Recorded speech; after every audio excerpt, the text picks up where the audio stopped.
De acuerdo, Diego, creo que es interesante el diálogo que vamos a tener, que un poco estaría centrado en el Ecuador del 2024, Ujú.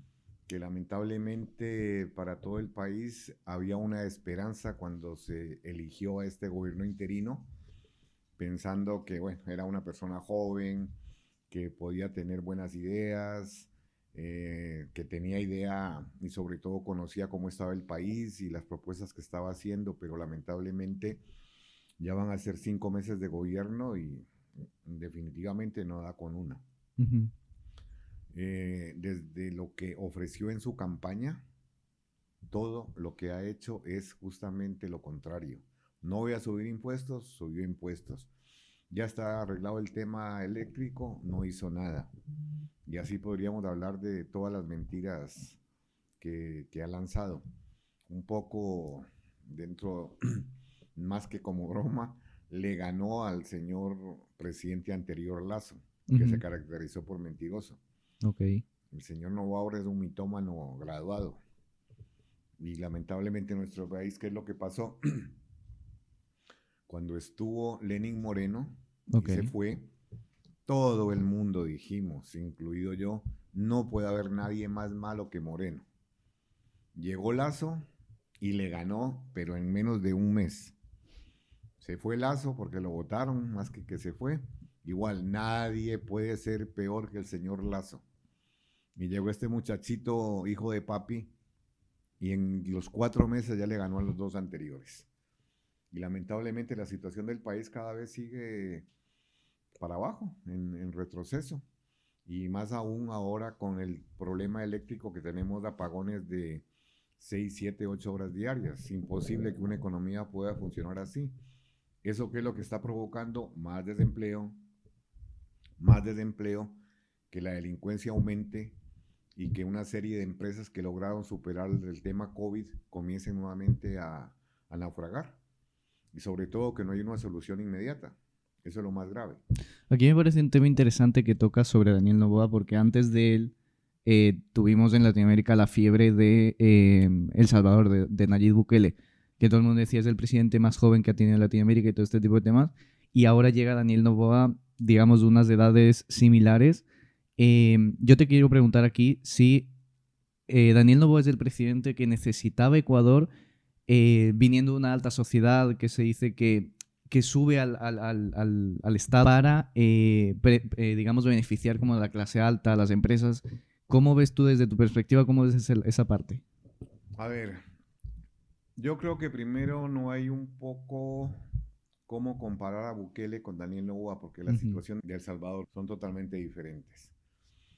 Entonces, partiendo de esa premisa, medio que no es viable la comparación.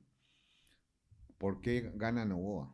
Novoa gana por el asesinato que se cometió con un candidato presidencial, el Ok. señor Villavicencio. Novoa, dentro de los 10 candidatos que teníamos, estaba de penúltimo. Y de penúltimo porque el último era un payasito que lo pusieron ahí para que simplemente sirva de enganche, nada más. Novoa no tenía ni el 3-4%.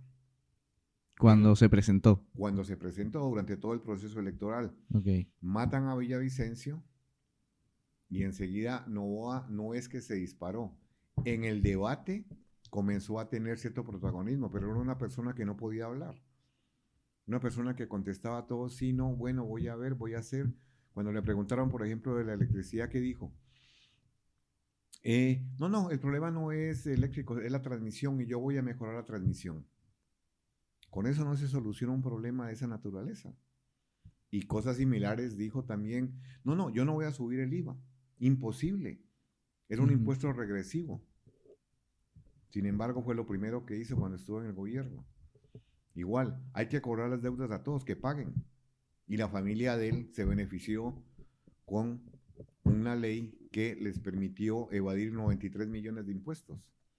O sea, si vamos a la parte estrictamente legal y política, el señor no podría estar en una presidencia, porque eso sí se llama tráfico de influencias, que debe 90 y pico millones al Estado y sin embargo aprueba una ley para exonerar de las recargas de interés de demora, etcétera, etcétera.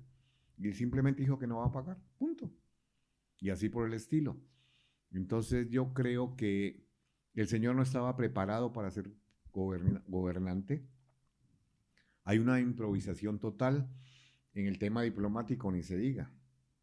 Invaden la embajada y según ellos era correcto. Que de pronto el señor vicepresidente que estaba ahí tenía problemas legales, de acuerdo. Pero la ley que dice, el convenio que se firmó en Caracas, que el país que da el asilo es el que califica si la persona que pide el asilo es perseguido o no. Porque en caso contrario, ningún país va a decir yo estoy persiguiendo a ese señor. ¿Qué pasó con Rusia? Ofreció regalarle a Ucrania todo el equipo que supuestamente era chatarra que le habían vendido los rusos a Ecuador. Primero, rompiendo un contrato que dice en venta de armas que para poderlas donar a otro país o chatarrizar tiene que tener el permiso y la autorización del país que vendió. Y era imposible que Rusia no vaya a reaccionar de la forma como reaccionó, bloqueando las exportaciones ecuatorianas, porque no iban a permitir que sus helicópteros que estaban funcionando y una buena parte del arsenal le entreguen a Ucrania para que les dispare a ellos. Entonces, este tipo de errores son ya normales y corrientes en el gobierno. ¿Qué pasó con Maduro? La canciller dice que no reconocen al gobierno de Maduro. Sin explicaciones. Porque las elecciones creemos que no son democráticas. El mismo presidente después fue a decir, no era así. Sí reconocemos, es que estamos en contra. O sea, había una serie de equivocaciones, de improvisaciones en el campo económico, diplomático, militar, etcétera, etcétera, que realmente era una persona que no está preparada para ejercer el poder. El tema delincuencial, que era lo que según ellos iban a solucionar inmediatamente, exceptuando el control de las cárceles, la delincuencia, el crimen organizado, las muertes por sicarios, los secuestros, las extorsiones siguen a orden del día. Es más, en Guayaquil crecieron. Y las cárceles también está, entre comillas, de que tienen control, porque ya están los militares 4 meses, sin embargo. Hoy hacen requisa, sacan fusiles, dinamita, todo. A los 15 días vuelven a hacer requisa y resulta que vuelven a encontrar fusiles, pistolas, dinamita, etcétera, etcétera. El problema es que en las cárceles, si no se toma una política carcelaria y se pone gente preparada para manejarlas, lamentablemente la policía y los militares no están preparados para manejar eso. Tiene que ser alguien experto en criminología, porque la corrupción, que es lo que nos mata en Ecuador, simplemente lo que hace es tener nuevos clientes. Ya no son los policías ni los guías penitenciarios, ahora son los militares.